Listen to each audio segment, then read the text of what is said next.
চলমান ৩ মাস ব্যাপী যুদ্ধ অবসানের লক্ষ্যে কূটনৈতিক আলোচনা চললেও মধ্যপ্রাচ্যে থামছে না সংঘাতের আগুন। সপ্তাহের ব্যবধানে আবারও রক্তক্ষয়ী পারস্পরিক হামলায় জড়িয়ে পড়েছে যুক্তরাষ্ট্র ও ইরান।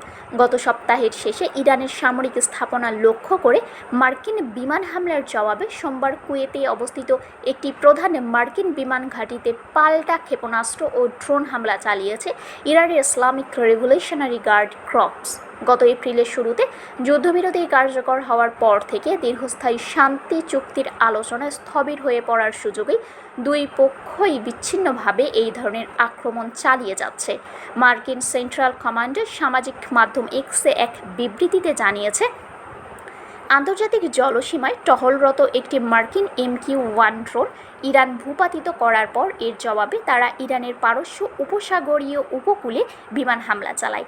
মার্কিন যুদ্ধ বিমানগুলো নিখুঁতভাবে ইরানের বিমান প্রতিরক্ষা ব্যবস্থা, একটি গ্রাউন্ড কন্ট্রোল স্টেশন এবং দুটি ওয়ান-ওয়ে আত্মঘাতী ড্রোন ধ্বংস করেছে, যা ওই অঞ্চলের আন্তর্জাতিক নৌপথ চলাচলকারী জাহাজের জন্য স্পষ্ট হুমকি ছিল। সেন্ট্রাল কমান্ডে জোর দিয়ে বলেছে, যুদ্ধবিরতি চললেও মার্কিন স্বার্থ ও সম্পদ রক্ষায় তারা এই ধরনের পদক্ষেপ অব্যাহত রাখবে।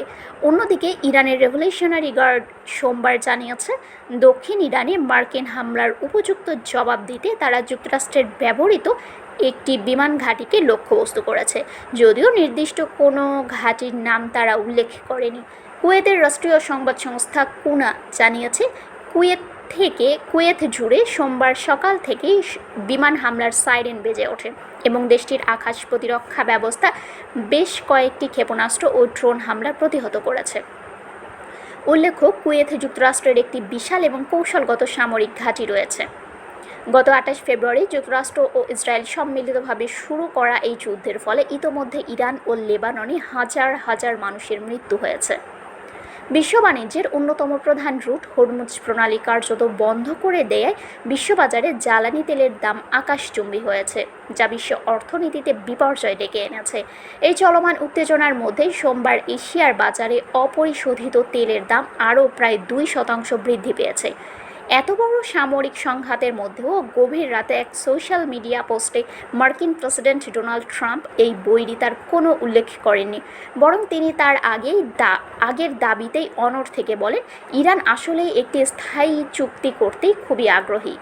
একই সাথে তিনি রিপাবলিকান পার্টির ভেতরের ও বাইরের সমালোচকদের যুদ্ধ বন্ধের আলোচনা নিয়ে নেতিবাচক মন্তব্য বা কিচিরমিচির করা বন্ধ করার আহ্বান জানান।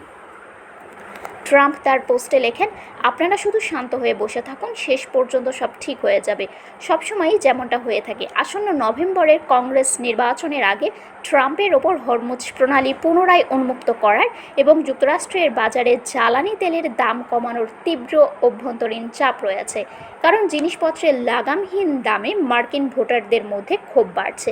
আবার একই সময়ে তেহরানকে কোনো ধরনের ছাড় দিলে নিজের দলের কট্টরপন্থী ইরান বিরোধীদের তীব্র প্রতিক্রিয়ার মুখে পড়ার আশঙ্কাও রয়েছে তার।